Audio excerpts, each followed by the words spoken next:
ramp improvements. That's rude. You interrupting me, don't. Vous avez vu les images tirées des vidéos de meurtre? Fais-moi confiance. Faut pas que tu les vois, ok? C'est tout.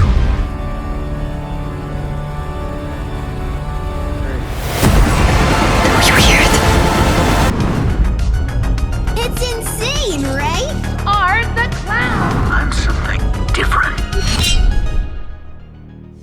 Hello friends and welcome back to the channel. I'm Tyler Nichols and today we're doing something a little different but very unique. So the 2023 Fantasia Festival just ended.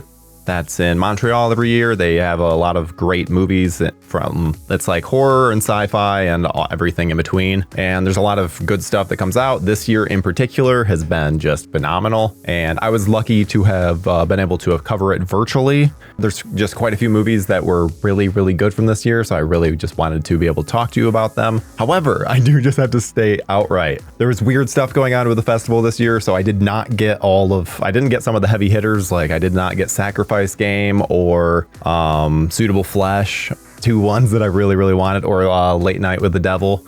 So there's certain ones that just, they weren't handing out screeners, and so I wasn't able to see them.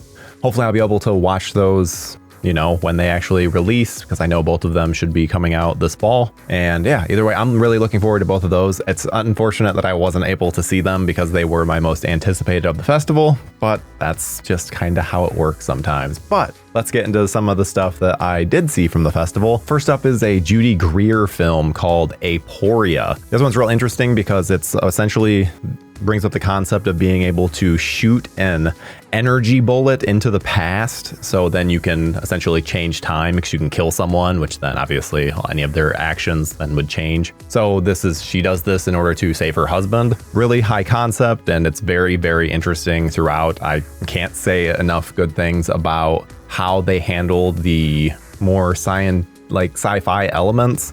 But there's some other stuff that just doesn't quite work as well for me. Still a very good movie, but probably one of my least favorite from the festival, but still a fantastic watch that I think you guys would really enjoy. I think it just depends on where you're at. Some people are going to watch this and, you know, see an 8, and some are going to see like a 5 or a 6. So it just depends. Next one is actually something that there's no trailer out about this or anything, so I can't show you any footage, but Booger.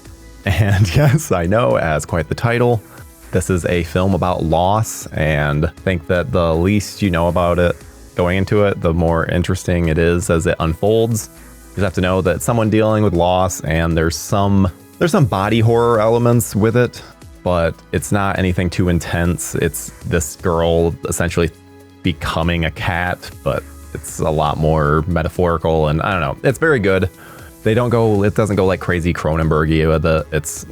It's tasteful and well done. Not that Cronenberg's not tasteful, but yeah, it's something that just has a lot of interesting things that you wouldn't expect. It's directed by Mary Dowderman, and she also wrote it. Just very, very, very interesting. And there's a performance here by Marcia Debonet, who is just phenomenal. It knocks you back. It's so good. Let's see. This is a film that actually releases the end of September from one of the Get Out producers. It Lives Inside. This is from the writer and director Bishal Dutta. He's Indian, but there was a lot of similarities that I found just in terms of the aesthetic and even how the story unfolded with Talk to Me. Except I think this movie actually goes much further than where Talk to Me goes, and I actually loved It Lives Inside. And I don't know, I think it's one of those movies that, because I have seen some other reviews for it where it's kind of like, oh, this is generic, and where it's like, it's a story that we've seen before, but it has a very interesting slant to it. And so don't be discouraged if you then do see people like, this is generic. It's like, well, I'm sure that there's some people that would say It Follows is generic because you know what I mean? There's always going to be someone that says just because it follows a similar story to something that came before it, then it's generic. And I think that's unfair. And the Indian heritage side of this film is one of the most intriguing elements, and I think that there's a lot of good in this, that especially with the creature. I mean, the creature is one of the best creature designs in years. It kind of follows a similar reveal to Smile and Boogeyman, but this actually, I think, where those films kind of made some mistakes, I think that this one fully nails it, and they show just the right amount, and the design just is really, really strong. I don't know. I really, really like that one. That's probably my second favorite from the festival. I probably should have done these in order, so then, but they're just, there's no order to them. These are all recommendations, all stuff that I think you should see. Next up was actually one that almost slipped past me. It was the final film that I was able to see from the festival. It is called New Life. This is very much a pandemic story. And because of that, just like you watching this, we experienced 2020, so it makes anything that involves the pandemic just a little bit more grounded and a little bit more believable in that way we can see where it can go to.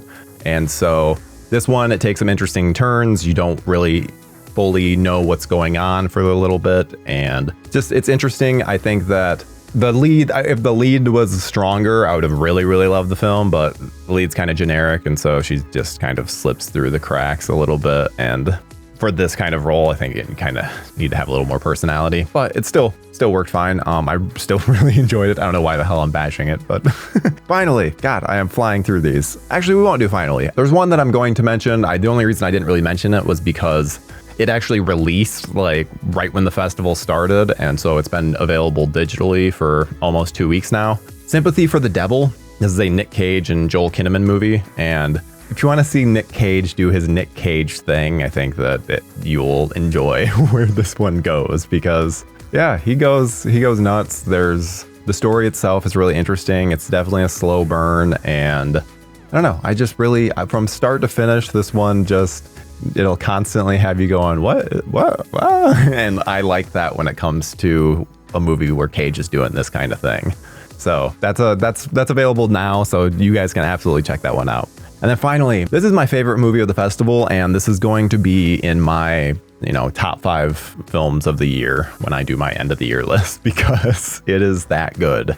Red Rooms, or I think it's Les Chamber Rouge, I think is the French title, and this is a French film, so there's subtitles, so I'm sorry for those of you that don't like that. You're missing out on a lot of great cinema if that's the case. There's so much with this that I don't want to spoil, but I just want to say that it's a disgusting look at the dark web, and it's a great character piece. We follow this person, Kelly Ann, as she's attending the trial for a serial killer called Ludovic Chevalier. She's a real questionable character who makes a lot of, questionable decisions, and I was constantly conflicted with how I was even feeling about her at any given moment, because it's like, one moment it's like, I don't really care what happens to you, and next it's like, holy shit, you are doing something. And there are many elements in this that I just, it left me thinking. I've watched this movie weeks ago, and there hasn't been a day gone by that I haven't thought about it since. Because it's also Red Rooms. This is a very real thing on the dark web, and so it kind of treats this kind of with respect without going too bombastic with it and too exploitative, because you can absolutely do that, and they handle things very, very well. I don't know. I think that most people would be able to tell if they can handle it just after the first scene. It opens with the prosecution laying down their case against Chevalier, and it is absolutely riveting from start to finish. Like so good. And yeah, so those were my favorites from Fantasia. Fantasia is a great festival that there's a lot of stuff that gets shown during the festival that if you're not a fan of it, it's like, don't even want to really mention that, because then it might, hurt these movies getting distribution. So that's why I'm not going to then make this is the worst movies from Fantasia. No, that's not what this is. This is about, putting a spotlight on some great indie horror, and I think that's what we did. So hope that you guys are able to check some of these out. Make sure to comment below if you've seen any of these yet, if you plan on seeing any of these, if any of these interest you. Other than Booger, I think they have trailers out for all of them, so they all seem pretty interesting. So yeah, check it out, and we'll see you guys in the next episode, whenever that is, Friday. Yeah, bye.